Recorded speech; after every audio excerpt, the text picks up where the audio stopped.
mathématiques, loi de comportement, les logiciels, différents logiciels que vous allez utiliser. On les a vus la dernière fois. Pour le comportement mécanique, tout ce qui est lié au comportement mécanique, vous pouvez considérer comme mot-clé. Maintenant, ça reste exactement, ça reste à savoir exactement ce que vous voulez faire. Est-ce que vous allez faire juste un essai de résistance au cisaillement? À partir de là, vous pouvez l'appeler concept et vous allez chercher des mots-clés. Résistance au cisaillement, on a deux types d'essais qui peuvent bien sûr évaluer cette résistance. L'essai à la boîte direct, c'est le cisaillement direct, et vous avez l'essai triaxial. Et vous pouvez tirer d'autres mots-clés. Essai résistance, ça veut dire de déterminer les caractéristiques de cisaillement, angle de frottement comme mot-clé et la cohésion comme mot-clé. Alors, vous pouvez tirer pas mal de mots-clés qui sont dérivés de ce concept. On en parlait la dernière fois, on a dit qu'il y a une relation très forte entre un concept et un mot-clé. La même chose pour concept 4 et concept 3. On les a déjà expliqués la dernière fois. Je passerai à la chose ou bien à la notion la plus importante, c'est l'écriture des équations de recherche. Comment écrire les équations de recherche? Parce que si vous donnez une bonne opération de recherche, vous pouvez avoir les documents que vous cherchez. Si vous n'avez pas bien formulé votre équation de recherche, vous pouvez aboutir à ce qu'on a vu, on n'a pas encore vu, ce qu'on appelle silence de la recherche et le bruit de la recherche qu'on va expliquer tout à l'heure. On vous dit comprendre les liens logiques entre les mots-clés. Alors, une recherche, plutôt une équation de recherche, c'est de bien combiner entre les mots-clés avec les liens logiques. C'est ce qu'on appelle poser une requête de recherche, la demande de recherche. Élaborer des équations des recherches en combinant les mots-clés retenus et en les reliant entre eux par des opérateurs de recherche. Alors, opérateurs de recherche, on va voir tout à l'heure quels sont les différents types d'opérateurs qu'on peut utiliser. Parmi ces opérateurs, je pense, il y a des opérateurs que vous avez vus en détail en première année TCE. Exactement, cours recherche bibliographique. Afin d'obtenir l'information la plus précise possible, l'information dont vous avez besoin. Car bien préparer sa recherche permet de réduire les silences et les bruits documentaires, ce qu'on appelle silence et bruit de recherche documentaire. Silence, ça veut dire absence de réponse. Absence de réponse, ça veut dire que vous allez faire toute une recherche dans un moteur de recherche et vous n'allez rien obtenir comme document. Alors que ces documents-là existent. Vous n'avez pas bien choisi votre équation de recherche, vous n'avez pas bien combiné entre les mots-clés, peut-être que vous n'avez pas bien choisi même les mots-clés. À ce moment-là, vous n'allez jamais avoir des documents à propos de ce sujet, malgré qu'ils existent. Alors, il faut refaire votre équation de recherche. La même chose, si vous avez lancé une équation de recherche qui n'est pas vraiment, comment dirais-je, sur mesure par rapport à votre sujet, vous pouvez avoir un bruit documentaire, bruit de recherche documentaire. Il vous donne beaucoup de documents. Parmi ces documents-là, il y a des documents qui ne répondent pas à votre besoin d'information. Alors, ça vous fait beaucoup de temps pour trier. Vous voyez, alors là, le choix des équations de recherche vont éliminer ou bien diminuer le silence et le bruit documentaire. Posez une requête de recherche. Alors, votre demande de recherche sera en formulant toujours une équation de recherche. On va lier les mots-clés avec des mots liens, c'est des opérateurs de recherche. C'est des mots qui vont lier les mots-clés qui s'appellent opérateurs de recherche. Parmi ces opérateurs, on peut trouver les guillemets dans le cas où vous voulez chercher une expression exacte qui se trouve dans un document. D'ailleurs, c'est une recherche par expression, une citation par exemple de quelqu'un que vous voulez avoir. On va directement lancer ou bien écrire la citation tout en bien complète. On ne va pas éliminer les mots vides, ce qu'on a vu avant, l'article, préposition, ainsi de suite. Alors ici, vous allez écrire l'expression, mais il faut mettre les guillemets de part et d'autre. C'est entre guillemets. Tous les documents qui contiennent cette expression, vous pouvez les retrouver bien sûr sur Internet ou bien le moteur de recherche dont vous avez effectué votre recherche. Il y a aussi un autre opérateur qui est truncature. Truncature sous forme en général d'un astérisque ou bien point d'interrogation ou bien d'exclamation, tout dépend. Il y en a qui utilisent un plus par exemple, hein, au lieu de l'astérisque. Mais dans la recherche, comment dirais-je, documentaire standard, c'est l'astérisque. L'astérisque vous permet de, bien sûr, trouver tous les documents qui contiennent le mot qui commence par un radical. Je m'explique. Je vais lire ce qu'il y a dans le cadre. Remplace un ensemble de caractères. Alors, il permet d'élargir la requête à partir d'un terme qui est toujours la racine ou bien radicale. Toutes les variantes du mot seront prises en compte. Je donne par exemple tout à l'heure un exemple pour ne pas précipiter les choses.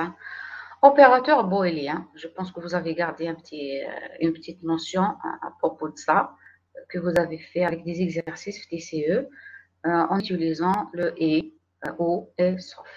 Alors, connecteur servant à relier les mots-clés d'une équation afin de délimiter la recherche. Ces connecteurs peuvent être traduits différemment selon les outils de recherche. Ça veut dire, c'est un outil de recherche en anglais, on va utiliser and, or, not. C'est en français, on va utiliser et, ou, et, sauf. Ça veut dire, vous allez lier le premier mot-clé avec le deuxième avec et, si vous voulez avoir une quantité importante de documents. Au bien, on va voir à travers des exemples. La truncature, voilà. Le radical, ce qu'on appelle repère, constre, avec un astérisque ici, ça vous donne tous les mots, tous les documents qui contiennent tous les mots qui commencent avec constre.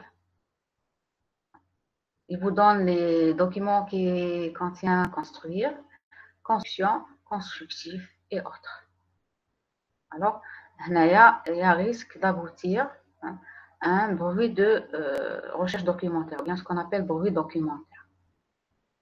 Tout dépend. Maintenant, si j'ai besoin de tous les mots, parce que des fois, il y a un mot qui sort du thème, malgré que c'est un mot du même famille, okay? Étant donné qu'il commence avec le même repère ou le même radical. Mais des fois, ça, par exemple, constructivisme, par rapport à une construction, c'est un peu, il y a une différence quand même. Okay? Alors, à ce moment, ça vous donne peut-être un bruit de documentaire, il faut faire attention. L'opérateur booléen, c'est la meilleure, ou bien c'est les meilleurs opérateurs qui peuvent vous donner des documents dont vous aurez besoin. Et son principe est comme suit. Si vous voulez formuler une équation de recherche en se basant sur le mot-clé A et B, on va utiliser les opérateurs booléens et ou sauf. Alors, le mot-clé A et le mot-clé B, c'est-à-dire vous cherchez les documents qui contiennent le mot-clé A et le mot-clé B. Alors, c'est l'intersection entre les deux. Ça vous donne juste ce que vous voulez. Par contre, si vous mettez le mot-clé A ou mot-clé B, on va dire angle de frottement et sol, par exemple, ou sol, ça me donne tous les documents sur l'angle de frottement avec tous les documents sur le sol. On peut avoir des documents qui parlent à propos de sol, mais il n'y aura pas une relation avec l'angle de frottement. Et mon but, c'est d'avoir les deux. Alors, si vous voulez avoir les deux, vous allez choisir la première équation. La même chose pour la troisième équation en utilisant sauf. Vous allez obtenir tous les documents qui contiennent le mot-clé sauf le mot-clé B. C'est à vous de voir votre besoin de recherche et vous allez bien sûr Alors, de temps en temps, je vérifie s'il y a d'acceptation, une demande d'acceptation. OK? Est-ce que je peux passer à ce niveau-là? C'est très important de comprendre la relation de recherche et exactement l'opérateur booléen. Alors, l'opérateur booléen peut vous donner les documents dont vous avez besoin si vous avez bien combiné les mots-clés. Par contre, la peinture, vous pouvez obtenir beaucoup de documents. Après, il faut avoir le temps de trier. Hein. Quand même, quelqu'un qui a le temps, c'est important. Je vois que c'est important. Il est possible d'améliorer aussi la recherche en faisant appel aux fonctionnalités avancées. Je pense que vous connaissez tous recherche avancée que les outils proposent. Il y a des outils de recherche qui contiennent cette rubrique en recherche avancée. Il y a des outils qui ne contiennent pas. Alors, la recherche avancée donne alors accès à des critères de recherche tels que, si vous voulez avoir des documents d'une date bien précise, ça permet de restreindre, de délimiter la recherche à des données plus ou moins récentes, si vous voulez donner une date, on va dire 2018 par exemple, 2019. Format du document, si vous cherchez des documents PDF sous forme de photos, sous Word, quand vous voulez, HTML ou autre. Là aussi, ça permet de délimiter la recherche à une certaine extension. Type de document, est-ce que c'est une publication scientifique ou bien vous cherchez des articles scientifiques, des thèses, des livres monographiques, c'est à vous de choisir. Les rubriques, si vous avez un moteur de recherche qui tient l'option recherche avancée, vous allez trouver les rubriques.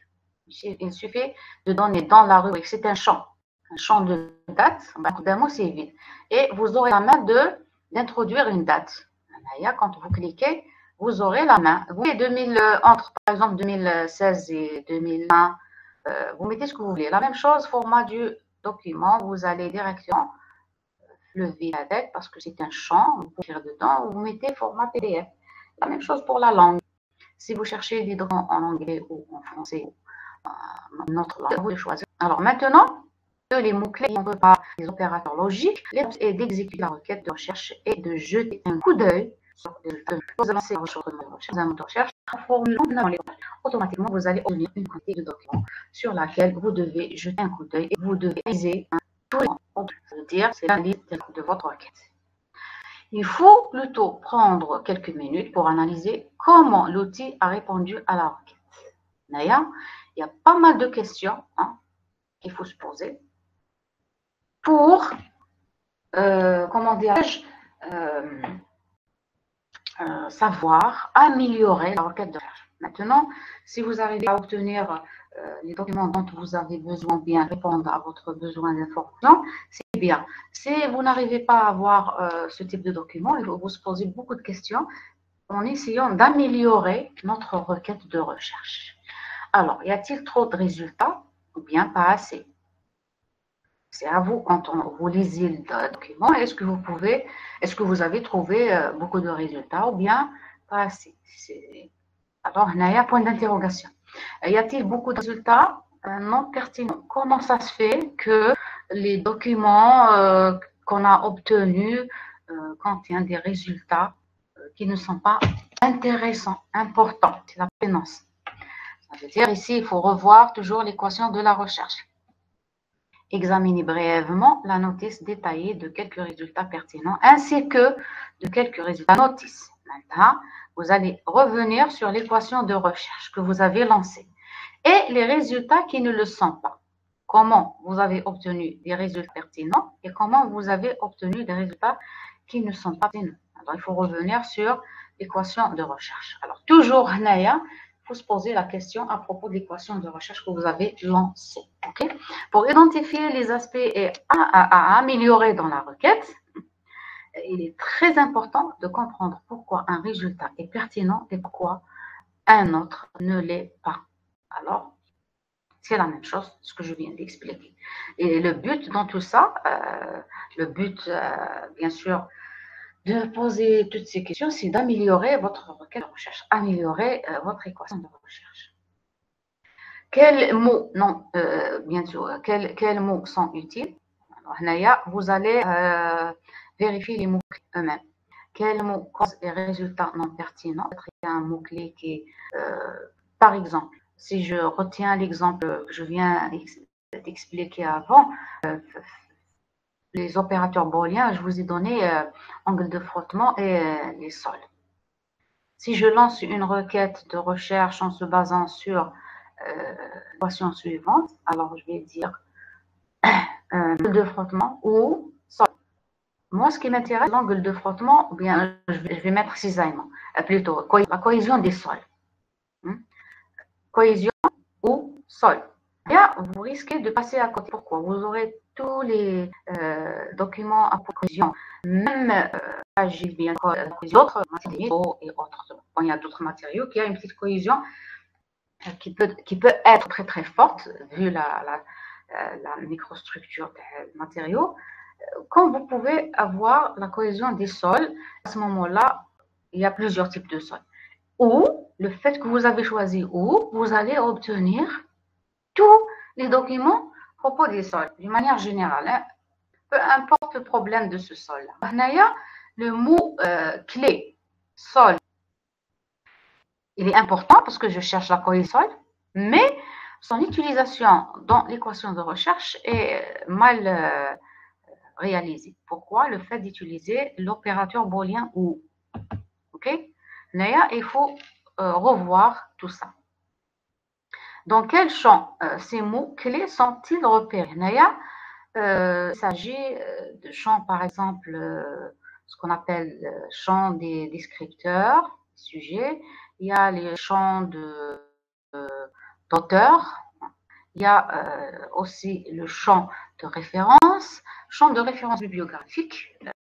Il faut vraiment éviter de mettre le mot-clé dans le champ de référence bibliographique. Pourquoi?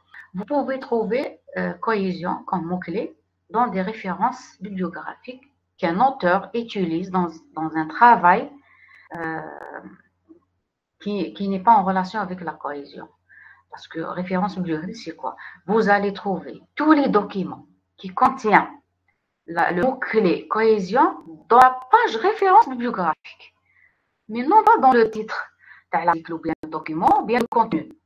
Pourquoi? Parce que des fois, on tire un résultat d'un article ou bien un document, on lise dans notre article et un autre travail. Mais si malgré vous bien sûr prendre l'information d'un autre mot-clé ou bien d'un autre, on va dire, concept ou autre, mais le mot coexiste dans son titre de la référence bibliographique, automatiquement, il va vous donner le document, puisque le mot cohésion existe seulement pour la bibliographie.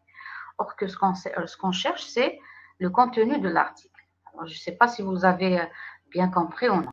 Alors, si vous lancez un mot-clé dans la zone, bien le champ de référence bibliographique, vous allez aboutir à tout document qui contient le mot cohésion dans la page bibliographique. Et ce n'est pas vraiment intéressant pour votre travail.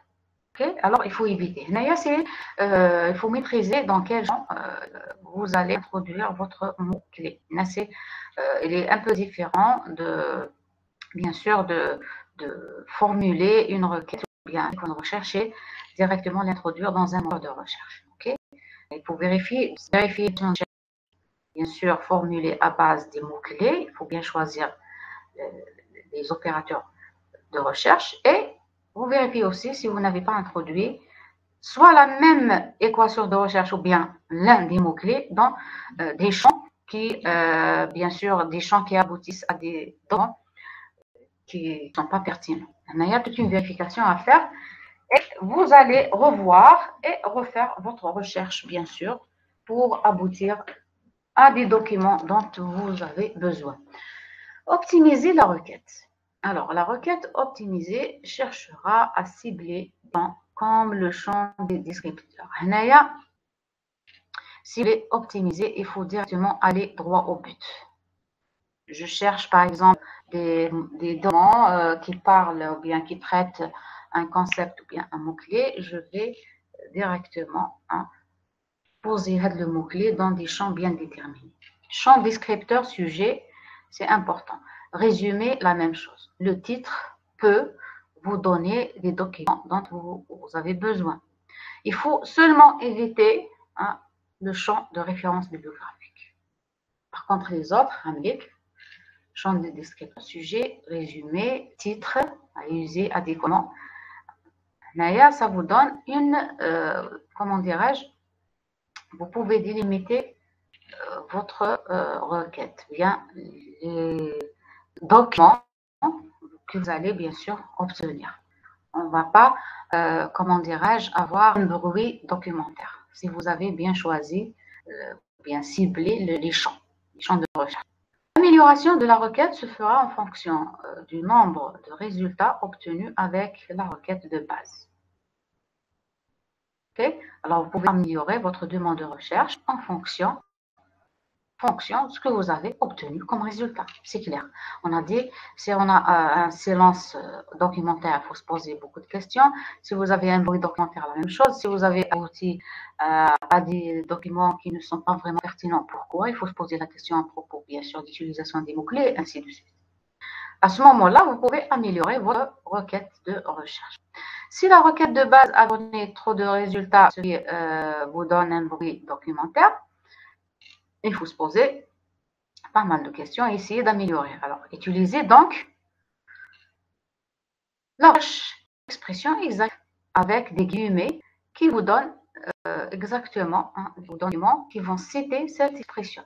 Ni gauche ni droite, ni plus ni moins. Que la capture appliquée pour, bien sûr, une trop petite chaîne de caractères. Si vous avez pris,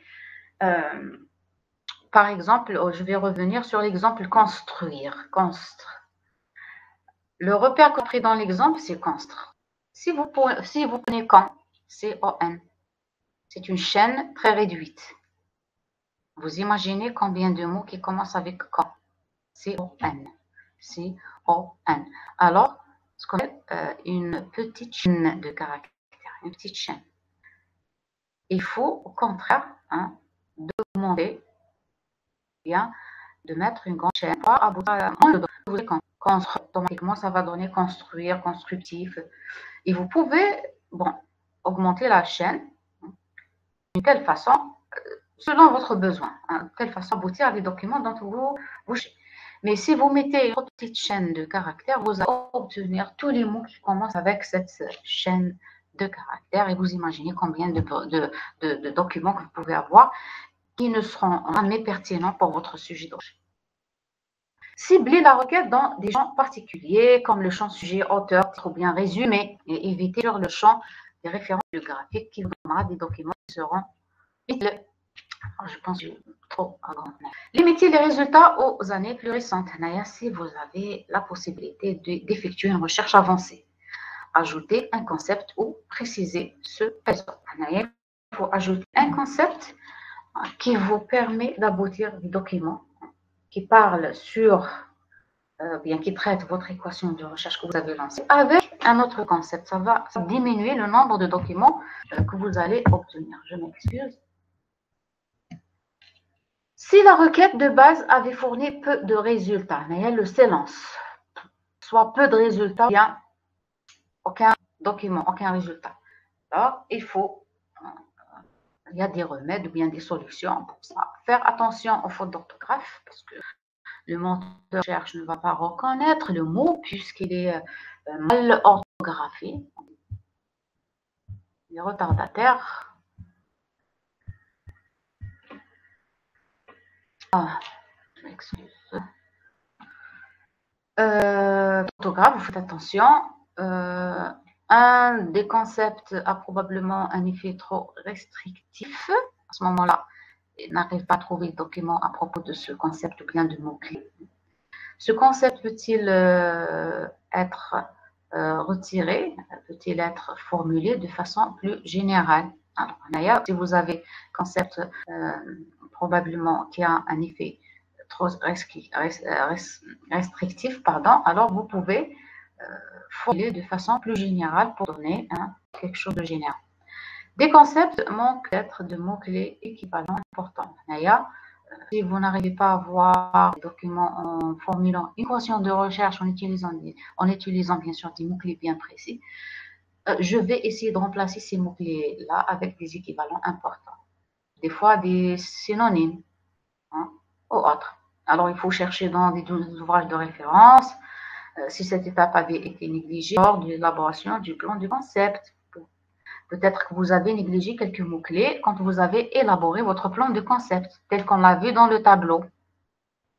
Analysez attentivement les résultats pertinents qui ont été repérés pour identifier de nouveaux mots-clés à exploiter. Alors, quand vous trouverez des résultats, vous consultez avec le résultat, bien le document, vous pouvez trouver des mots-clés plus pertinents, équivalents, représentatifs. Vous allez les utiliser encore une fois pour obtenir des documents pertinents. Okay? C'est des nouveaux mots-clés à exploiter, à utiliser dans votre recherche, bien sûr, équation de recherche. Utilisez la truncature si ce n'était pas déjà fait. Parce que vous avez manque de documents.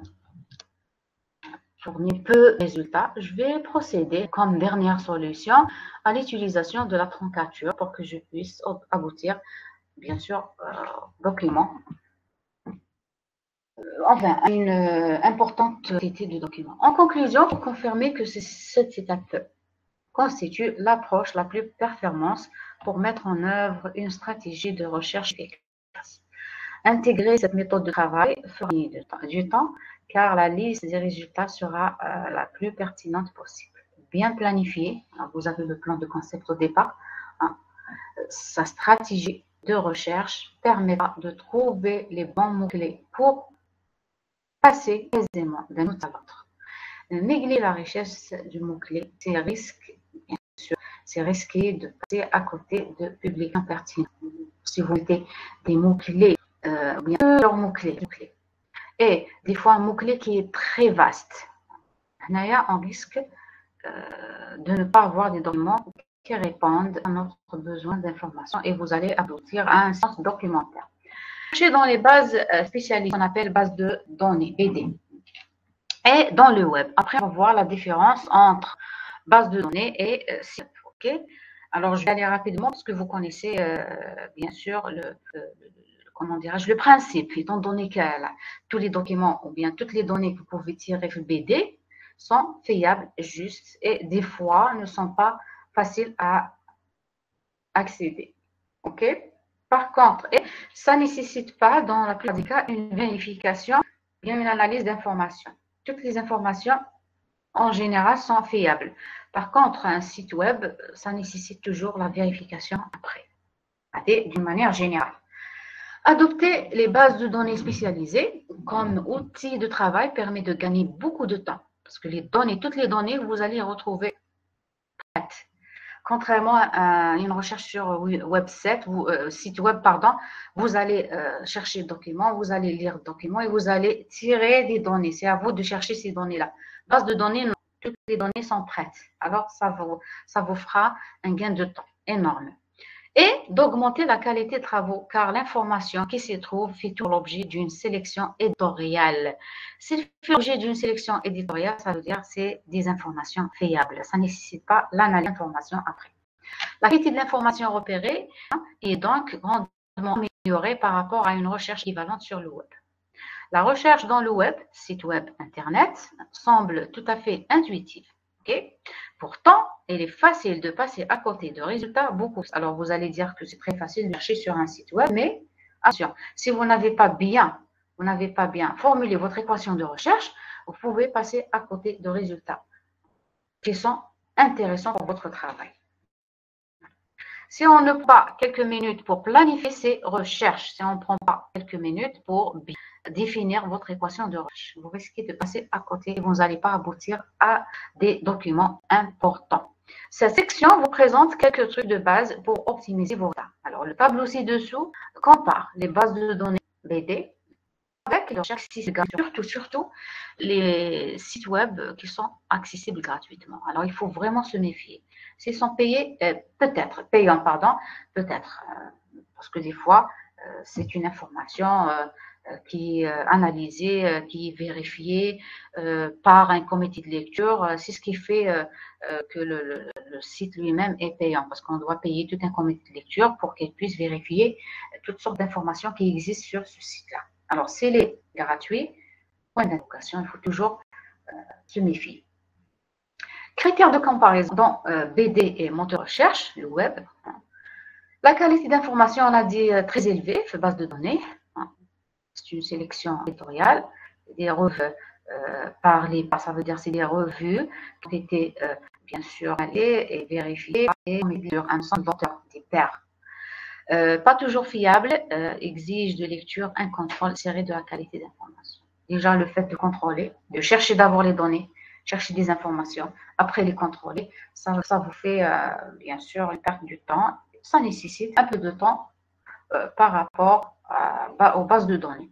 La structure de l'information, la même chose, dans la base de données, toujours, c'est une information très structurée en champ interrogeable. Alors, est-ce que vous voulez trouver dans le titre ou bien auteur? Vous cherchez par titre, ça veut dire vous cherchez pas par sujet, contrairement à un site web. Si vous n'êtes pas dans le cas d'un moteur de recherche avec une recherche avancée, ok? Alors, ça sera difficile de refaire de la donc, il y a plusieurs opérateurs disponibles pour bâtir la recherche. Pour faire la requête de recherche sur la base de données, elle est très très facile parce que la base de données elle-même a les opérateurs de recherche spéciaux. Alors, vous pouvez les utiliser pour formuler votre équation de recherche qui sera raffinée par rapport à votre sujet. Et outils pour analyser et gérer les résultats. Contrairement au site web, il y a, je pense, absence totale de cette option. Okay? Si des opérateurs peu développés, vous pouvez bien sûr utiliser les opérateurs de recherche que vous connaissez et vous aurez peu d'outils pour travailler sur les résultats. C'est à vous de lire et de juger est-ce que les documents que vous avez obtenus sont importants. Ici, quelques moteurs de recherche spécialisés que vous connaissez. Je vais passer rapidement. Google Scholar, dans le cas où vous voulez chercher des publications scientifiques, des articles scientifiques. Google Books, c'est purement des livres, hein, des auteurs, bien sûr, dans un domaine bien précis aussi. L'Economic Search, ce qu'on appelle Scales, vous connaissez. Isidore, Thesis, dans le cas où vous cherchez des thèses de doctorat. Et autres. Il y aura d'autres moteurs de recherche par spécialité. Par exemple, la spécialité Tachi, le dernier moteur de recherche. Sur ce, le chapitre bien, s'achève le chapitre, je pense, on va dire, le chapitre 3, c'est pour avancer un petit peu. Vous voyez, vous êtes en retard par rapport aux autres. Les autres, on a terminé le chapitre 3. Des questions, s'il vous plaît? Oui ou non? Je vais prendre... Et comme d'habitude, vous n'êtes pas nombreux, je ne sais pas pourquoi, peut-être que ça ne vous intéresse pas.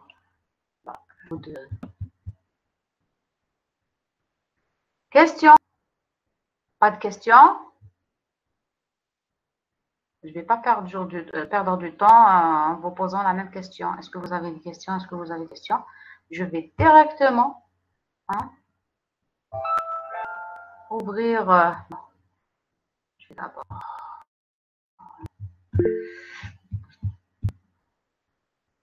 Voilà, chercher le chapitre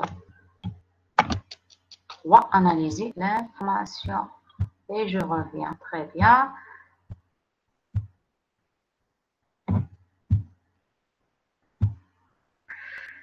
Alors, vous avez des questions, c'est mieux?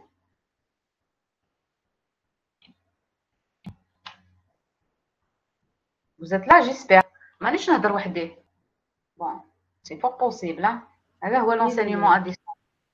Il faut me rassurer de temps à l'autre pour dire que je ne suis pas seule. De toute façon, peu importe, l'essentiel par compte professionnel, je fais mon cours, même je suis seule. Donc, il y a un ensemble, une minorité d'étudiants, parce que je vérifie de temps en temps. On est 17. Hein? Bon, c'est largement suffisant pour faire le cours. Alors, si vous avez des questions, vous pouvez m'arrêter à n'importe quel moment. Si vous n'avez pas de questions, vous suivez bien sûr l'explication du cours. Analysez l'information. Une fois vous avez collecté beaucoup d'informations, parce que le chapitre précédent, c'est la recherche, rechercher l'information. On va bien sûr effectuer ou bien formuler notre équation de recherche que vous allez mettre d'un moteur de recherche dans un moteur de recherche et vous allez aboutir à des documents et vous allez bien sûr maintenant examiner et analyser ces documents-là. Vous tirez toutes les informations qui vous semblent bien sûr pertinentes et importantes pour votre travail de recherche. Mais vous n'allez pas les utiliser telles qu'elles sont. Il faut les analyser. Vous voyez l'inconvénient de la recherche sur Internet. C'est une recherche documentaire sur Internet. Si vous avez obtenu ces informations-là, on va dire, dans une base de données, ça ne nécessite pas vraiment de faire toute une analyse parce que tout ce que vous avez obtenu est fiable. Si vous avez, par exemple, obtenu des publications scientifiques dans des revues scientifiques reconnues avec, bien sûr, un DOI, si c'est un article, l'SSN pour revue, c'est les de classe A, par exemple, ça ne nécessite pas d'analyser l'information parce que l'information sera fiable à 100%. Si vous cherchez dans un moteur de recherche et vous obtenez des documents tels que les thèses, les monographies, les livres, des articles scientifiques qui nous sont publiés, à ce moment-là, des sites internet bien précis, par exemple, il y a plusieurs sites, hein. À ce moment-là, ça nécessite une analyse d'informations et pour analyser l'information, bien sûr, il faut revenir toujours sur la source. Il faut vérifier l'auteur, il faut vérifier le document lui-même. Qui dit document, c'est l'auteur. Est-ce que l'information est récente, bien actuelle? Il y a pas mal de choses qu'il faut analyser, que vous allez voir, bien sûr, au fur et à mesure qu'on fait ce cours. Okay? Après avoir cherché puis trouvé une information, il est indispensable d'analyser cette information afin de vérifier 3 éléments importants, 3 critères. Premièrement, la pertinence de l'information. Vous jugez au départ que le document lui-même est pertinent quand vous avez effectué votre recherche. Et maintenant, vous allez juger l'information elle-même. Est-ce qu'elle est pertinente? Parce qu'au départ, le document et toutes les informations que j'ai pu tirer, je vais encore analyser par rapport, bien sûr, à mon sujet, la pertinence. Trouver correspond-elle à mon information? Est-elle pertinente? J'ai un objectif de recherche. Vous voyez, mais quand vous allez, bien sûr, comment dirais-je, approfondir dans l'information elle-même, vous allez trouver que peut-être qu'il n'est pas vraiment utile. Je vais l'écarter en attendant. Peut-être j'aurai besoin de comparer ou d'une information complémentaire. Je vais la laisser de côté. Si je rejoins, je vais la moduler. Sinon, je vais bien sûr l'écarter carrément et je vais dire la jeter. Alors, vous allez la mettre dehors. OK? Par rapport, bien sûr, à votre base de données. Parce que vous devez formuler maintenant une base de données et une base d'informations. Deuxième critère, c'est la fiabilité de l'information, qui désigne le degré de confiance que l'on peut lui accorder. Je vais agrandir, pardon, j'ai oublié. OK? Cette information est fiable, c'est-à-dire est-ce que je peux lui faire confiance? Quels sont les éléments qui peuvent me permettre de savoir si cette information est juste ou pas? C'est objectif ou subjectif. Naya, c'est une notion que vous avez vue soit en première année langue étrangère, bien en deuxième année TEC. Les 3 critères, on les a vus avec exemple. Cela dépend de plusieurs éléments. Alors, les 3 éléments qu'il faut vérifier, c'est d'abord la source. Vérifier la source. Alors, il faut identifier cette source. Les données, est-ce qu'elles sont exactes? Alors, l'exactitude des données, ça veut dire que vous allez chercher la source, si vous cherchez le document, si elle est sous forme d'un article ou bien un livre, vous allez chercher la donnée et vous vérifiez est-ce que c'est la même donnée dans bien sûr le document que vous avez trouvé et la source d'elle. Okay? Et bien sûr l'exactitude des la même chose, ça va toujours à chercher dans la base, bien la source. C'est pour ça, une information que vous tirez dans un document sans bibliographique, ça rejette. La validité, c'est la validité qui des documents de l'auteur, beaucoup plus, parce que le document, c'est l'auteur. Le sérieux d'une source, alors vous voyez, on revient toujours à la source, d'un auteur. D'ailleurs, vous allez vérifier les compétences et la notoriété d'un auteur. Compétence, c'est la réputation, la personnalité vis-à-vis, bien sûr, son domaine. Okay? Une connaissance du contexte disciplinaire ou du domaine est souhaitable. C'est clair. Si vous ne maîtrisez pas le domaine, vous ne pouvez jamais valider l'information. Vous ignorez cette information-là. Alors, maîtrise du contexte disciplinaire, la connaissance du contexte disciplinaire est bien sûr souhaitable. Évaluer une monographie. On va évaluer deux types de documents, plutôt deux types de sources d'informations. Vous avez une monographie qu'on peut considérer d'une manière générale comme un livre, et vous avez le site web. On a parlé la dernière fois sur le site web. Site web, on a dit dans un moteur de recherche, automatiquement, le contenu le vérifie, contrairement à base de données. Par contre, on ne va pas évaluer ni la base de données, ni la publication scientifique. Bien sûr, ce qu'on appelle les revues scientifiques. OK? Alors, dans notre chapitre, on va évaluer seulement une monographie ou un livre d'une manière générale et site web. Alors, l'évaluation d'une monographie, vous connaissez c'est quoi une monographie? C'est un livre et un ouvrage dont on présente une étude détaillée sur un tel ou tel sujet précis, bien sûr, qui peut être en un seul volume ou bien volume s'il y a une partie complémentaire. Alors, vous allez compléter cette étude-là par d'autres études dans un autre volume. Okay? Mais elle est considérée comme un ouvrage qui traite une étude détaillée à propos d'un sujet précis. Alors, on aura besoin de cette monographie pour notre travail de recherche, sous forme d'un livre qui contient en général un ISBN, un numéro ISBN. Okay? Alors, peu importe la provenance du document, il incombe toujours au chercheur de procéder à cet exercice afin de maintenir sa crédibilité. Alors, il est nécessaire toujours de faire une vérification d'évaluation pour, bien sûr, vérifier la crédibilité de la monographie. L'exercice, c'est quoi? C'est l'évaluation ce document. L'objectif dans tout ça, c'est de savoir appliquer des critères pour mieux évaluer la qualité et la pertinence des informations contenues dans une monographie. L'objectif de cette évaluation, c'est de mieux évaluer la qualité de l'information. Ça veut dire que c'est l'analyse de l'information elle-même. Pertinence de contenu. Alors, voici quelques repères sur lesquels vous devez bien sûr se baser pour évaluer la pertinence du document. Et quelles sont les solutions de vérification? On vous propose comment vérifier ces critères-là ou bien ces repères. Le type de document trouvé répond-il aux critères du travail à réaliser? Répond-il à mon sujet de travail de recherche? Ici, vous allez voir les directives à réaliser ou les recommandations. Vous allez voir votre titre, votre thème et quelles sont les recommandations de votre encadreur pour que vous puissiez bien sûr juger si le type de document Hadaya répond à votre besoin d'information. Par rapport au texte lui-même, le contenu aborde-t-il le sujet à traiter? Vous allez lire des fois lire directement le titre. Hein. Je juge que le document parle de mon sujet. Je vais passer au résumé pour voir exactement qu'est-ce qu'elle a fait comme travail, parce que c'est le résumé.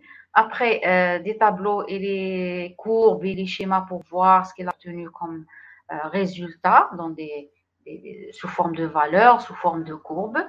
Et comme détail, ce qu'elle a traité exactement, vous allez jeter un coup d'œil sur les grands titres et les sous-titres. Et ce qu'on appelle table des matières. C'est comme ça qu'il faut vérifier un document, mais non pas y aller directement et vous commencez la lecture de chapitre 3. Vous passerez d'abord par le titre, après le résumé. Vous jetez un coup d'œil sur les différentes courbes et les différents résultats d'une manière générale. Après, les détails qui ont été traités. Table des matières, vous allez trouver tout. Après, le plan de l'argumentation et l'index par rapport aux mots-clés utilisés. Vous allez l'introduction générale et la conclusion générale. Quand vous jugez que le document traite exactement votre sujet, là, ça vaut le coup de perdre du temps, bien de prendre de consacrer un temps pour lire maintenant ce qui a été fait en détail, les chapitres, chapitre par chapitre. Mais non pas le contraire. Vous n'allez pas directement lire chapitre 1, chapitre 2, chapitre 3. Vous voyez, qu'est-ce qu'on vous a exigé pour évaluer la monographie ou bien ce document sous forme de monographie. Et bien sûr, ne pas négliger le vocabulaire. Est-ce que le vocabulaire utilisé correspond au niveau de connaissance personnelle? Pour ne pas utiliser un niveau, par exemple, de langage par rapport à un domaine scientifique qui nécessite un niveau de langage soutenu. Okay? Le vocabulaire, c'est très important. Fiabilité des sources. Fiabilité des sources. Repères pour évaluer la fiabilité de la source et les solutions de vérification. Quels sont les repères et quelles solutions? Comment faire pour vérifier? Les repères, c'est premièrement, vous allez vérifier l'éditeur qui publie l'ouvrage. Est-ce que c'est l'université, organisme de recherche ou bien association professionnelle, groupe de personnes normalement, c'est pas pression, et autres. Est-ce que c'est commercial? Il faut vraiment poser la question, est-ce que c'est commercial bien dans l'intérêt de la science et autres. Il y a pas mal de questions qu'il faut se poser. Et la solution, il suffit de vérifier ou bien de voir le site web de la maison d'édition. Vous allez vérifier la maison d'édition et consulter les sections expliquant sa mission. Quelle est la mission de cette maison d'édition? Pour identifier le public cible, votre document de deuxième repère, c'est le destinataire, le public cible. Votre document monographié, il est destiné à quel type de public, le public cible. Là aussi, vous allez voir la maison d'édition et consulter la section expliquant sa mission. D'ailleurs, vous pouvez trouver le public cible ou bien la destination, bien sûr, de cette monographie. Réputation de l'auteur. Maintenant, on va vérifier l'auteur lui-même. La réputation de l'auteur, même si vous faites une recherche sur un site web, vous allez évaluer le site web lui-même. Après, vous allez revenir sur la réputation de l'auteur, bien sûr, des différents documents que vous avez obtenus. Y a-t-il des renseignements biographiques? Il faut chercher la biographie de l'auteur. Son affiliation, la formation et l'expertise, les différents peut-être documents qu'il a écrits, des publications, est-ce qu'il fait partie d'un groupe de recherche, ses axes de recherche et autres. Alors, la biographie jugée de l'expertise de l'auteur sur le sujet. Est-ce qu'il a des connaissances à propos du sujet? S'il est dans plusieurs axes de recherche qui traitent le sujet, vous pouvez dire qu'il est, bien sûr, pour connaître sa biographie, lire la 4e de couverture du livre ou la jaquette, ce qu'on appelle la jaquette. Vous connaissez bien sûr les grandes parties d'une monographie. La monographie, vous l'avez bien étudiée en année TCE exactement. 4e de couverture, vous devez la des fois avec sa photo.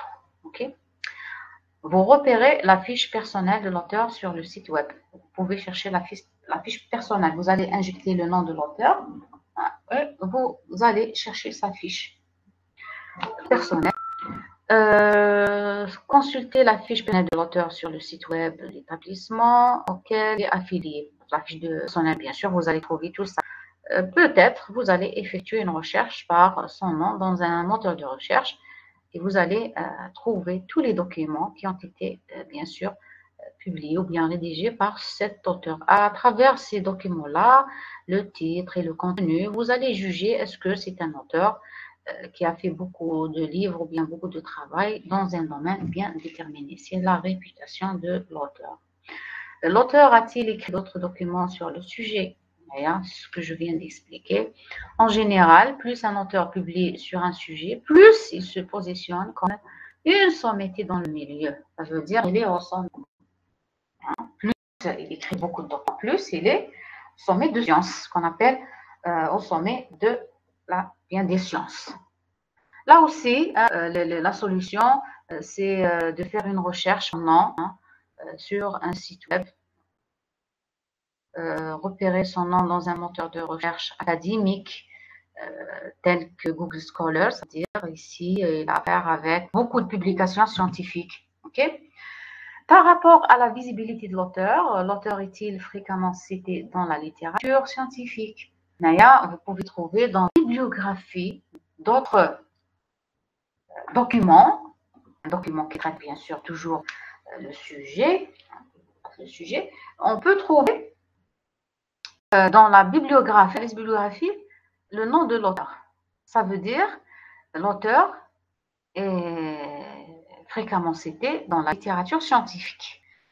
Là où il y a une bibliographie, on trouvera le nom de l'auteur. Ça veut dire à chaque fois qu'un auteur, bien un chercheur effectue un travail de recherche, cite bien, comment dirais-je, utilise son document dans son travail de recherche, ou bien consulte le document de cet auteur dans un travail de recherche. Bien sûr, s'il consulte son travail, bien son document, il doit donner son nom et son document dans la liste bibliographique. Ça veut dire qu'il est dans la littérature scientifique. Les livres que l'auteur a publiés ont-ils fait l'objet de rendus dans des revues scientifiques, alors sous forme de contenu? C'est des questions qu'il faut se poser à propos d'auteurs. Alors, la reconnaissance d'un auteur dans une communauté d'experts, la reconnaissance, ça veut dire est-ce qu'elle a reçu des prix, est-ce qu'elle a reçu un brevet, par exemple. Là, ça veut dire il rentre dans le domaine d'expertise. Okay?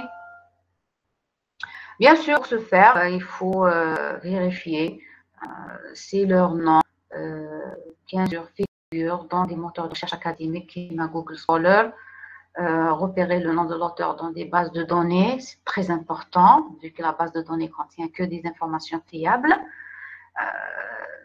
Dans ce cas-là, comme par exemple, vous pouvez trouver la base de données Kimal Erudit, c'est une base de données spécialisée.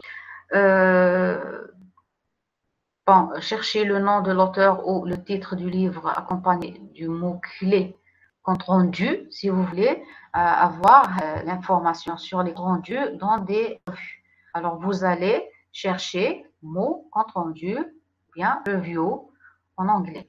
Ça veut dire quoi compte rendu? Ça veut dire qu'il fait partie d'un auteur, il fait partie des chercheurs et des auteurs qui font examiner une revue scientifique. Ça veut dire le comité de lecture. C'est un comité scientifique, reviewers. Okay? C'est très important, ça dépend de la valeur. Objectivité de l'information.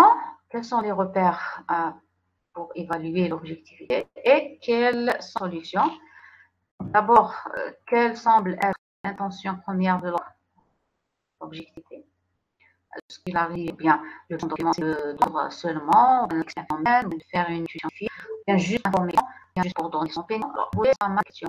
Ou bien c'est commercial, s'il veut juste vendre ses livres, là, il faut vraiment faire une vérification à la hauteur de l'information, parce que le but, il est commercial. Il faut se méfier ici. Plus l'intention de l'auteur est soutenue par une démarche scientifique, alors vous voyez ici, plus le propos sera objectif. Maintenant, si vous voyez que l'auteur, son objectif est purement scientifique, automatiquement, le propos sera objectif. Le logiciel nuancé au trait tranché. Un texte objectif utilise des procédés et des techniques d'écriture démontrant une approche rationnelle. C'est tout à fait normal puisqu'il s'agit d'un texte scientifique. Là, on exige une certaine cohérence. Okay? Il faut qu'elle soit cohérente et claire pour que le lecteur arrive à comprendre facilement. Alors, il sera fluide vis-à-vis de la compréhension. Et quelles sont les solutions dans ce cas-là pour identifier, pour savoir l'explication, ou bien le but c'est de seulement vendre le produit qui est le livre et tout, on vous demande d'analyser les publicités accompagnant l'article ou le document pour constater une influence externe sur le contenu. Là, il y a quelques publicités à analyser.